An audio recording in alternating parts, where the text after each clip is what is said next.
Okay, all right. Thanks for coming, everyone. I normally ask how many people this is their first time, and I think I know most of the faces. Is anyone here for the first time? Yes. Oh no, 3 or 4. Okay, so I'm going to do my normal 5 people here for the first time. I'm going to do my normal why do we exist spiel. So ProductTank Wellington was the first product tank to exist in New Zealand, and so we formed back in 2015, and it was around that time that there was a lot more interest in product and lots of people getting into it as a career, and there was growing interest across New Zealand even for the craft of product management and product leadership. So we wanted to, Trent Manklow and I decided to start one, and since then we've grown to be what I reckon, and I've done an unofficial count on Meetup, it's the largest business meetup in Wellington. So you can prove me wrong. Yeah. There are bigger dating ones and bigger sports ones, but no bigger business ones. Right. So that I'm holding that until someone can prove me wrong. So anyway, we've done really well, and thanks for coming if you're new here, and welcome. We have not just product people, product managers, product owners with the product, but everyone who's involved in products, so from designers to engineers to founders to CEOs, to salespeople, marketing people, a whole range of people come, and depending on the topics that we do, we like to do a range of topics, not just toolbox and how to do products, but to sort of keep it pretty broad. And so tonight's a good example of that, where we're lucky enough to have Patrick from Stuff, who's going to be talking about AI and the journey Stuff has been on to incorporate AI and principles of AI into their business and do it in a way that they can feel good about in the sort of industry that they're in. So before I hand over to Patrick, I just wanted to do a plug for Product Aotearoa's second conference, which is here in Wellington. Who did not know it was in Wellington, and even know it existed? So just one person, good. That's pretty good. That's pretty good. But a number of people I reached out to didn't know it was on. So our marketing hasn't. I know. So if you haven't got a ticket and you can go, then we'd love to see you there on the 14th and 15th of November. The first day is workshops, and you can go to a single workshop if you want to. You don't have to go to the main event if you just want to do one of the workshops. We've got Dan Olsen from the Lean Playbook. He's going to be in town. Vidya, whose surname I'm forgetting right now, is an expat Kiwi who's been living in the States, has written a great book on product, and she's going to be in town. And got a number of other people coming, and it's going to be an amazing event. Last year we had over 300 people in Auckland. We're now in a smaller city that we've forced a whole of Auckland people to get in planes rather than us going to them, and we're hopefully going to get similar numbers here this year. So it's going to be great, and it's upper, so it's not too far to go if you're around. So if you can convince the powers to be to fund a ticket, we'd love to see that, and to all people on the screen. So I'm going to stop talking and hand over to you, Patrick. Looking forward to hearing more about it. Cool. November 14th and 15th sounds ages away, but it's next Thursday and Friday, isn't it? Friday. Yeah. Right. So yeah. All right, take it away. Thank you. Kia ora. So I am Patrick Crewdson. I'm the Head of Product Development for Stuff Limited, and I am a journalist turned product person. I always wanted to work in media because when I was a kid I thought it was cool. I still think it's cool after 20 years working in media. Yeah, it is cool, right? Thank you for validating my feelings. Yeah, I've always been interested in the holistic user experience rather than just the journalism. So I started as the editor of the student paper at Otago University, Critic, and I. In my time there, I changed the format of the paper. It used to be big, and I made it small.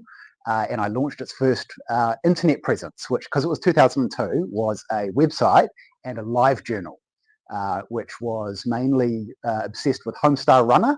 You know, remember the days of no? Some people, yep, thank you. And then later on, I became the Dominion Post's first web editor, and I was Stuff.co.nz's editor-in-chief for quite some time. And at that point, I was probably the sort of stakeholder for the product team that they really hate. Like, very opinionated, underinformed, arrogant, demanding, always wants things done today, that sort of, so I have some regret about my conduct at that point, but I worked very closely with the product team and came to envy working in this world. So a couple of years ago, shifted into the product team, and since then my job has gone through 3 different iterations. So now I'm the head of product development, so our product managers work on stuff.co.nz, on our masthead websites. So we have subscription sites for the Post, the Press and the Waikato Times, and look after our commercial operations, our data operations, and our storytelling tools, the way our journalists publish and distribute content. Today I'm going to talk, as Toke mentioned, about Stuff's explorations with AI, but I'll talk, why isn't that going? Let's try switching tabs.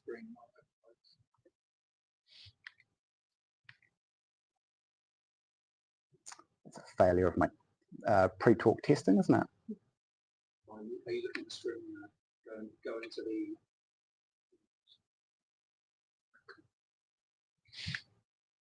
Okay, is that still looking okay on the screen? Yeah, all right, great. Okay, so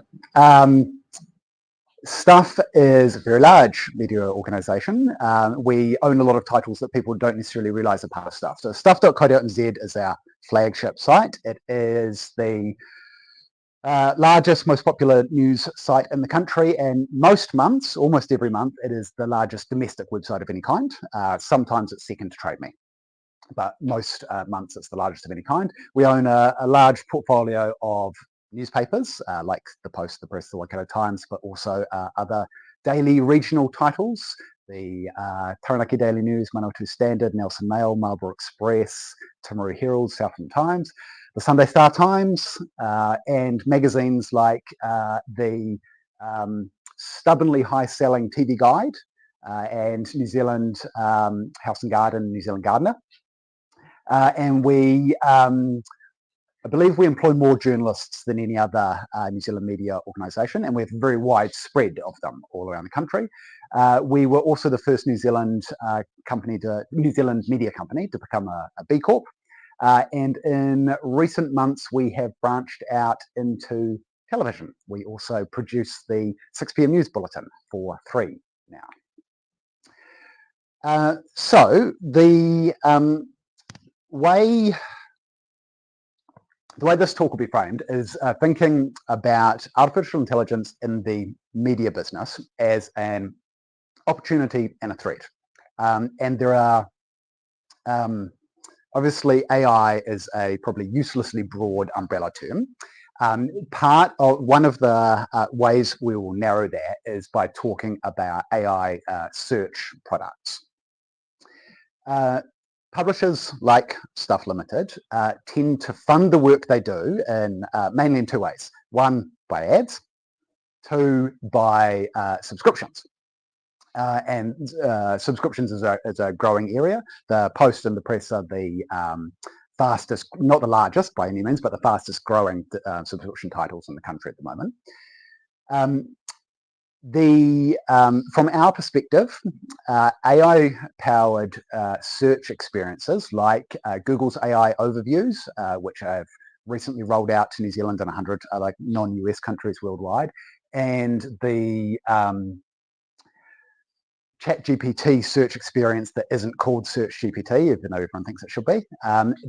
From our point of view, experiences like that and Arc Search and Perplexity, they are superb user experiences that we also love using, but they are very disruptive to the economic engine that allows us to fund our journalism, because they reduce the need for people to actually visit our properties and consume the content that we produce.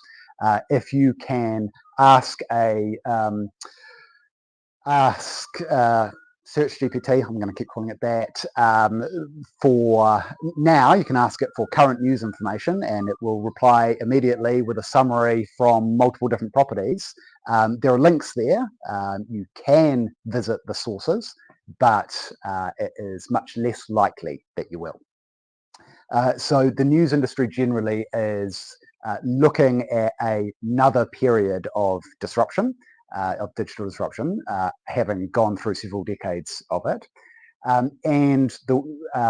We consider that search experience builds on a previous sin where the large language models were all trained on the internet at large, obviously, including publisher content. And by the time they'd done it, it was too late for us to object. And we would take the position that we should be compensated for the use of our content, for training models, and then for providing other content. Some publishers have launched lawsuits to try to address that, and we will watch those with interest. Others have negotiated deals. Those deals tend to be available to large American and European publishers because they are political moves usually to reduce the noise and lobbying from an industry. So compensating publishers in the New Zealand environment is less of a priority if you are OpenAI.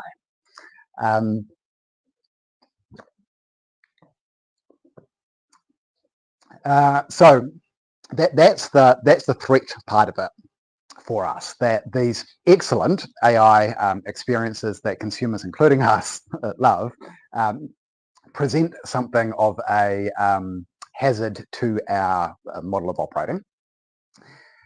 So we think, when we think about the opportunity, we're thinking partly about our use of AI tools, but we're also thinking about how we define ourselves in that era. Aside from, rearguard actions like lawsuits or trying to negotiate deals, if you think about what the new rules of engagement are, we then try to think about how we operate there. Part of that is thinking about our values as a news organization. And so in our editorial code of ethics, which is something that's published on the website and available to our users and guides the way our journalists and others in the organization operate, we have passages about about our position with AI. One of the key planks there is transparency, that when we are using AI tools for in the production of our content, we will disclose that to our audience so that people know that. And so that might be something like, if an image is generated from DALL-E, then it's credited to DALL-E, which seems obvious, doesn't always happen. Happens here, doesn't always happen everywhere. Another is taking the principle that we will always have a human in the loop, that we will, I don't need to expand on that, you know what that is.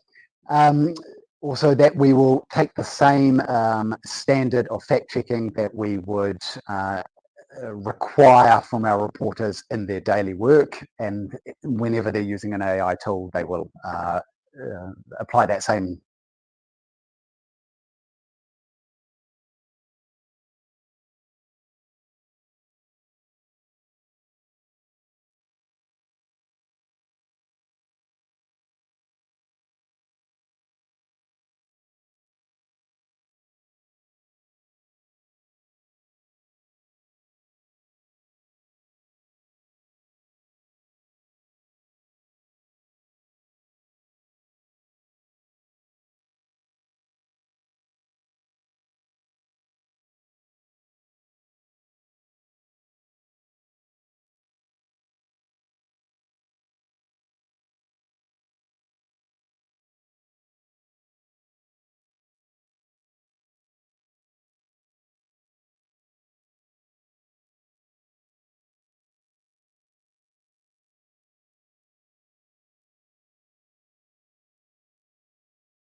Still nothing?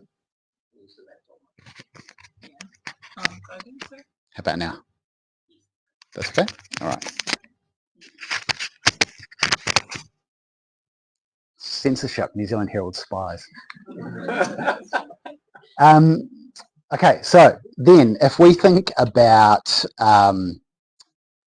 what stuff and our products need to be in this era, then we think about how we can focus on what we can do that's unique and valuable, where it makes sense for us to use AI tools, and how those tools can change the game for us.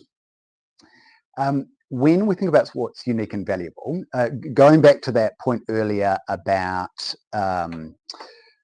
the disruption to publishers' business models from generative search experiences, Stuff is in a relatively fortunate position as far as publishers go, because I think that's me getting new emails. Sorry about that noise. The largest part of our audience comes to us directly. They visit stuff.co.nz or our app directly, rather than seeing our content on social networks or coming to us via search. Even the people who are coming to us via search, most of them are searching for the word stuff or the phrase stuff.co.nz. So they're using Google as a address bar. But even so, for stuff, search referrals are still a significant source of traffic. And for many other New Zealand publishers, they are a massive source of traffic. And internationally, search and social for most titles would make up the majority of their traffic, not people going directly to those titles. Right now, if you use a regular Google search experience, and you search for something news related and stuff comes up in the results, we have something like a 7 to 9% click-through rate. If we appear in search results, that's the likelihood you'll click on one of our stories.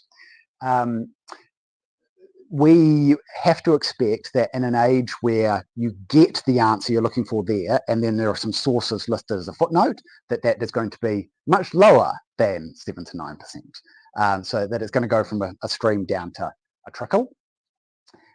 So then if we think about how we incentivize people to visit us directly, there's a challenge around awareness, but then once people are aware of stuff, how we get them to come to us directly, we take the position that we can't just be a source of information. In this sort of era, the value of raw information is very low because it's ubiquitous. So that means we need to stand out. To do that, we want to focus on the direct audience, the people that are coming to us, rather than setting ourselves up for the needs of Google or TikTok or Facebook or other search or social platforms, which might sound like an obvious thing, that we should cater to our own audience and have our own identity. But for the last 15 years or so, almost every publisher in the world has been strongly incentivized to optimize their offerings for the search and social platforms. When we think about what being unique or being valuable means, partly we think that's about exclusivity, and that is having content that isn't available elsewhere. We do have as I mentioned before, the largest footprint of reporters around the country. We, as one way of safeguarding exclusivity, we block LLM crawlers from stuff, from all of our content. New Zealand is a small enough market. My theory is that New Zealand is a small enough market that if the major publishers all did that, and we're not a cartel, so we can't get them to all do that, but if they all did that, then that information would become much more valuable on our own properties, because there aren't other competitors producing that. We also think about the experiences that we provide. So that can be about methods of storytelling. It can be about brand. It can be about personalities. there there are many different ways to consume the same facts, and you can provide experiences for doing that that are memorable and enjoyable or engaging. So things like the fact that we have recently hired Paddy Gower to broadcast his show, The Fucking News on Stuff. He's a recognizable personality. You could get the same information that Paddy conveys reported to you by ChatGPT's search function. It's not going to be the same experience.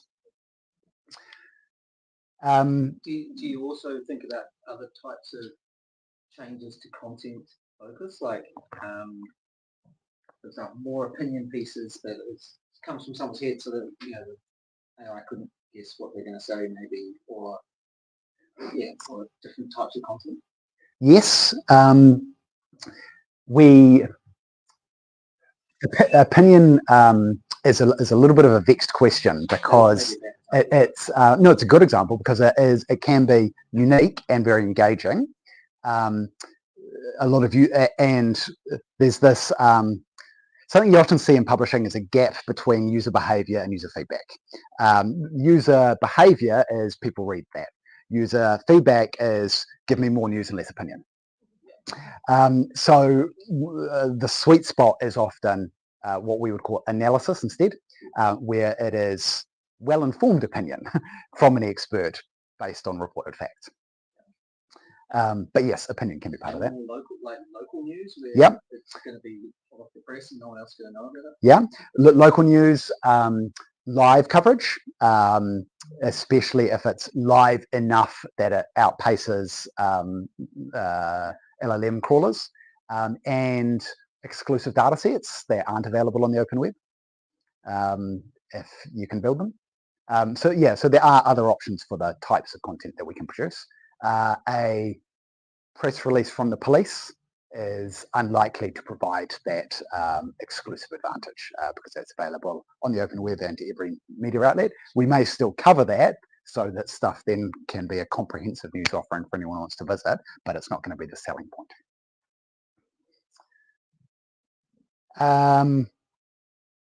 This is possibly the most obvious part. We also need to, while still figuring out ways to define ourselves against a AI search experience world, we also need to use available AI tools to do a better job, to be more efficient, to have a lower cost base. And I'll give some examples of that kind of thing right now, in fact. So one of those, one of the things that ChatGPT and its ilk are very good at is, summarizing. Not necessarily summaries lower the risk of hallucinations when they're focused on a particular body of information. So we, at the moment, we have these little summaries on stories on stuff. They're written by people.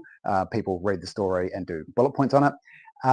What we will have very soon is AI generated summaries that will look exactly like this, except they'll have a little badge beside them that says AI summarized. And that is a efficiency for the journalist who would otherwise be spending 10 minutes trying to think of how to say the same thing that they said in their story, but in a pithy bullet pointed way. That's an example of the kind of thing where these sorts of tools can be really useful to us. Writing engaging headlines, writing multiple versions of headlines that include keywords targeted for search optimization. There's still human oversight. So if it's this thing right here, they get the story, they hit the button, the tool gives them 3 different versions of the summary, they choose the one they like the most, edit it, put it on the story. So there's still human oversight on all of it, but it's a productivity gain. One of the other ones that we are working on at the moment is one of the mundane tasks that journalists are sometimes involved in is we publish a lot of international content from partners like the Washington Post, the Associated Press. that content comes to us written in the language of the country that it comes from. So if that's the US, then it's American spellings, it's American dates and currency and measurements and those kinds of things. And our audience generally expects that it will make sense to them on the first read and they won't have to think too hard about it. They shouldn't have to. They shouldn't have to mentally convert miles to kilometers or yards to meters or whatever. It's a boring, mundane task, but it's actually quite time consuming. Editors have to go through and localize things in that way, figure out the time difference between the place where this event happened and put the local New Zealand time in it. We're training a tool that does that for us, but that also goes the extra step and looks at Stuff's in-house style guide and uses that to reformat the article where appropriate. And there we've found a really interesting, we're trying to find the sweet spot between, to get the right level of fidelity, because if we say it needs to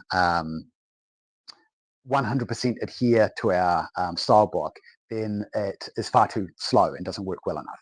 If we loosen that up, then we find that we can get different results on the same paragraph or same sets of words on different occasions, because it's not automation, it's a AI tool.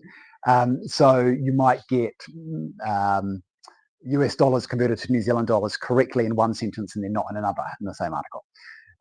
So we're working through challenges like that with it at the moment, but it has the potential to make parts of our publishing a lot easier. We use AI comment moderation tool at the moment. Many stories on Stuff are open for readers to comment. We use a tool that cuts out the most egregious breaches of our terms and conditions, which require a certain standard of civility. You might sometimes think that the comments that you see published are uncivil. You don't know the half of it because you haven't seen all that. So this is not, so this reduces the workload and the stress and trauma for human moderators who otherwise review every comment by automatically excluding a lot and then allowing the humans to focus on the edge cases. We also, around the business as a whole, can use AI-generated avatars to run training programs for us, which is good with the geographically dispersed workforce who need to receive consistent messaging in a engaging way. We use AI tools in our newspapers as well. Many, not all, but many of our pages in our newspapers are sorry, I should have asked at the start. Hands up who knows what a newspaper is. Thank you. Got one hand. So we use these tools to lay out pages. You might not see it on the front page of the post. A human designer might have laid out that page, but there are many other pages in a newspaper where there aren't that many options for how it gets laid out. There's going to be a story and a picture on it. And so we can significantly speed up our production process by having this, by using a tool that integrates with our print publishing framework, where editors provide a list of stories and a hierarchy and hit a button and the paper is laid out for them. And then they go through and check the order, check that stories have been, that the tool has cut stories in the right way, check the layouts and so on. The last part to mention is that we need to invest more time and energy in working out how to use AI tools to enable the type of journalism that we couldn't otherwise do, either because it requires the processing of too much information or because we couldn't do it at that couldn't otherwise do it at that scale. So one of the trial programs we've had underway in our Waikato newsroom is using a tool that one of the, it's just a custom GPT that one of the editors wrote that allows them to upload meeting agendas and documents from local body meetings in Waikato. One of the casualties of the decline in journalistic fortunes and media companies over the last 15 years has been that there are fewer journalists around the country, fewer journalists at important civic appointments like council meetings and community board meetings and the other potentially boring but important functions of democracy. So this is a way for us to use meeting agendas and meeting minutes to scour for stories and have a first draft of a story written that humans can then review and fact check and build out. Last slide, I think. The circling back, what we are trying to do at the moment is to center ourselves in our values as a news publisher and to think about applying the same values and ethics and standards that we apply to our journalism to our use of artificial intelligence. To think about our identity as a publisher and how we become more unique and more valuable to stand out more, and then adopting our tools where it makes sense for us to be more efficient or to do things that we couldn't otherwise do. That's not a particularly product talk, I don't think, but thank you for coming. And would you like to talk about it? Oh, I should have said at the outset, there's pizza coming as well. I don't think I catered enough on the snacks there, but there's pizza coming in about 10 minutes. Are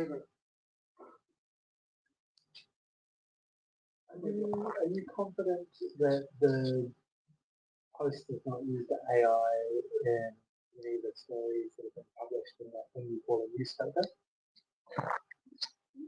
That feels like a loaded question. To the best of my recollection, look, as far as I know, and I'm no longer an editor, but as far as I know, if we are using AI tools that are generating content for us, then that will be disclosed. There are AI production tools that will be in use all the time, like people using Otter AI for transcribing interviews. And we're not going to put that on every single story because it doesn't materially change the actual content itself. Research though, like if you're at the council's minutes and you told some summary and just go, yeah, that sounds right on that whole human rewrite it maybe, but it's factually incorrect. Do you say we use AI to research the story, not to write? I would expect that would be disclosed, yes. Yeah. If it's involved in the story, right? Like that. Yeah, it's kind of a fine line to draw there between something that's generating content and something that's aiding a reporter's process. I would think something that's conducting research for you is different to something that's giving you a transcript. Yeah. To create using Google search to research this. Yeah, it becomes ubiquitous if you go, well, of course you use AI to research. So there's one down the back there first, I think. Do you think the media plays a role in normalising AI usage in New Zealand, in corporate, in business? Yes, probably in the same way that we would any other technology, which is treating it as a weird novelty at the start, gradually becoming more comfortable, like a normal kind of adoption curve, where you would have specialist publications that would be a lot savvier from the start. General interest publications would be less informed at the start, and then you track how something gets normalized as it moves through that. Chelsea, I think Katrina was telling me. How have you prioritized the opportunities for using AI so far, and how will you do it going forward? I think probably everybody in a leadership position or product position at Stuff would say we haven't done anywhere near enough yet, and that is partly because we have had other more urgent priorities to look at. partly because we need to build more in-house development expertise in relevant domains, and partly because the partners who we've been looking at and working with for AI tooling have been are still often in early stages themselves, and we would like them to be further advanced before we pay the money to use their tools. So it's probably like many companies, we've had when it comes to prioritizing, we've had the competing schools of thought that maybe you build a vanguard team and put them off by themselves, and they all they do is AI related things, and they go and make a whole lot of progress. Or it's part of everybody's job and it's a lens you put over everything you do. And we've been more in the lens over everything you do camp, but that doesn't move as fast as the have a dedicated group of people do it camp. Yeah. Chelsea. Similar, but you mentioned about using AI specifically for your people to be more efficient and do their jobs better or whatever. Do you have a specific set of product people that are focused on, say, like journalism and understanding their workflows and understanding where their like bottleneck processes are? And how do you go about understanding your internal users so that you figure out which problems to go try to solve? Yes, we do. When I moved into the product team, that was my job because I got the job partly on the strength of being able to speak product and speak newsroom. We have a small team of people for whose remit is storytelling. So that's the tools that we use.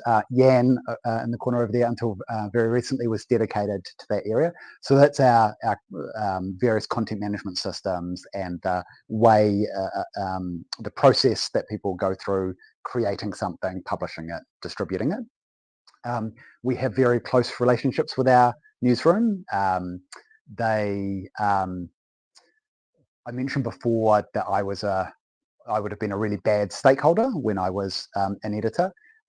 Journalists are generally very assertive about expressing their needs and wants as clients. But we also have a number of people in our newsroom who have moved in and out of product roles and gone back into the newsroom.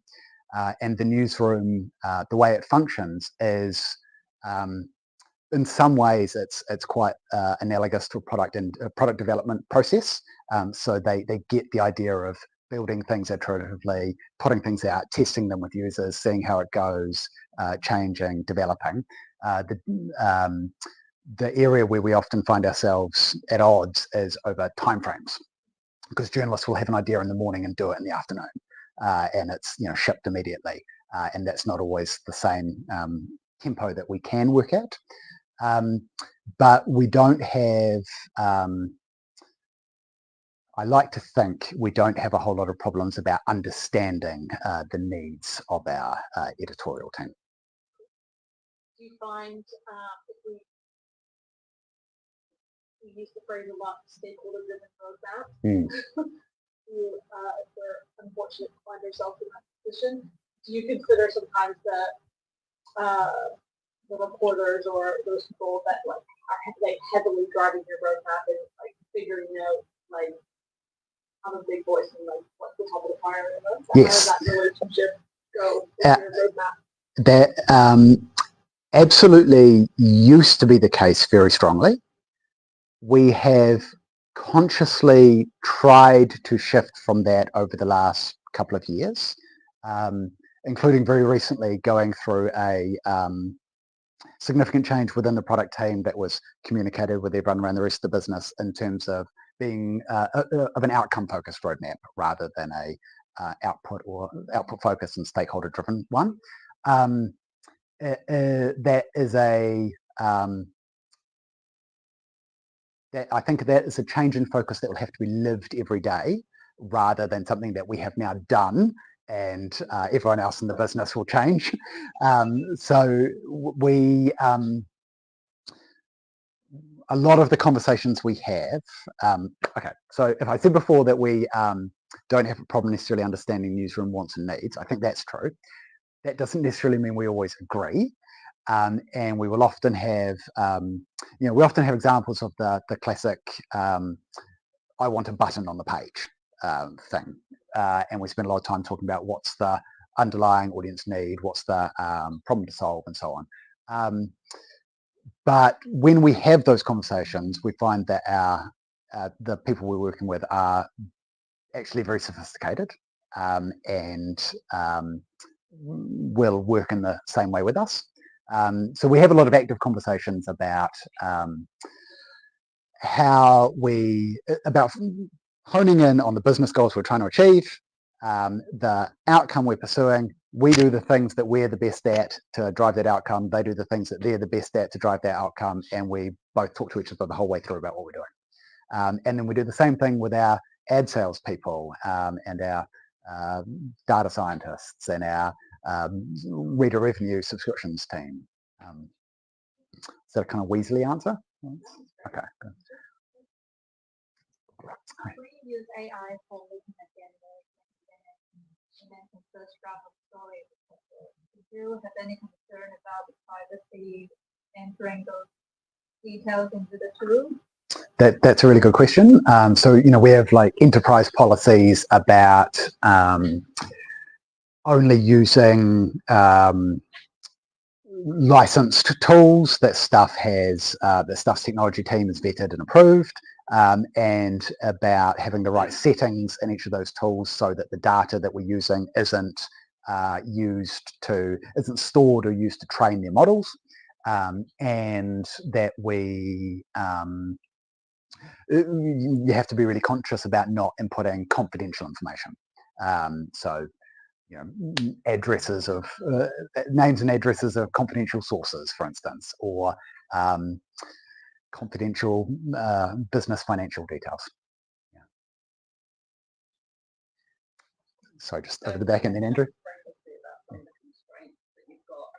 Like increasing the knowledge and experience within the teams Yep. to do some of these AI tools. Mm. Is there anything that you're aware of globally that the industry is using that new AI for that you just think, I really want to do that because that's going to make a little change on the difference?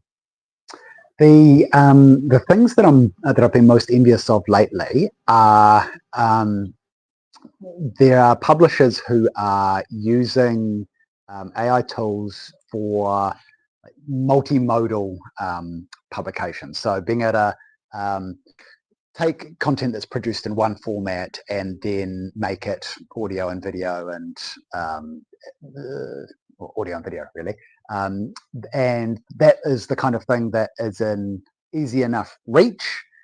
We just have to prioritize doing it and do it in a way that makes sense in a New Zealand environment. If we are automatically generating audio, that it's in a New Zealand accent, that it can pronounce Māori place names.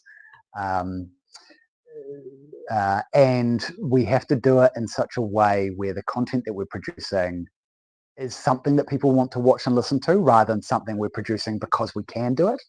So I'm envious of the publishers who have found the right way to do that. I've seen others who do it where they, you can get tools where you put your text of your story in and push a button and then it makes a video that's actually just a string of images with some text over the top. And that's the kind of thing you do because you have a policy that you should have a video on every article rather than because it's the sort of thing that anyone wants to watch. So yeah, I'm envious of publishers who are doing that in have found the right way to do it in an engaging way. There are lots of, not lots, there are some publishers who have successful economic models at the moment and have great product investment, like the New York Times, like a lot of Scandinavian publishers, and they're doing some really interesting and exciting things that we would like to mimic. They're the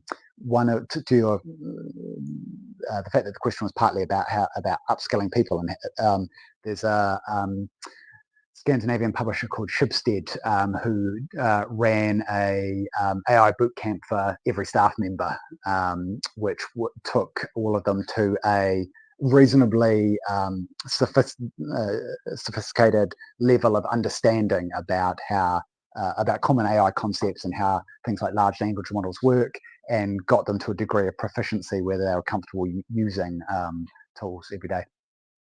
It'd be great to do something like that. I'm curious, have you got insights from your readers that help you inform your policy on disclosure of AI, or has it come more from an ethical standards point of view? It's come from an ethical standards point of view. If anything, the reader insights that we've seen, which haven't been, as far as I'm aware, from our readers, but have been from international surveys, would disincentivize us from disclosing things, because generally what people say, there's a really good, there's the Reuters Institute for the Study of Journalism in the UK, and they do a lot of, they do an annual digital journalism report. Their most recent one talked about the fact that people like algorithmically curated news experiences. They don't like it when they're then told that it's an algorithmically curated news experience. So often people will choose that experience by preference, but the disclosure then reduces their enjoyment of it. So yeah, in some ways we are, if we were less honest, it would be more beneficial to us. Yeah, so you anticipating some kind of reader discomfort and pushback? I'm not aware of us getting any so far. Disclosing stuff online now. I can't never see there would be in some places, but not. It wouldn't be particularly prevalent at the moment. People complain about more basic parts of the Stuff experience at the moment.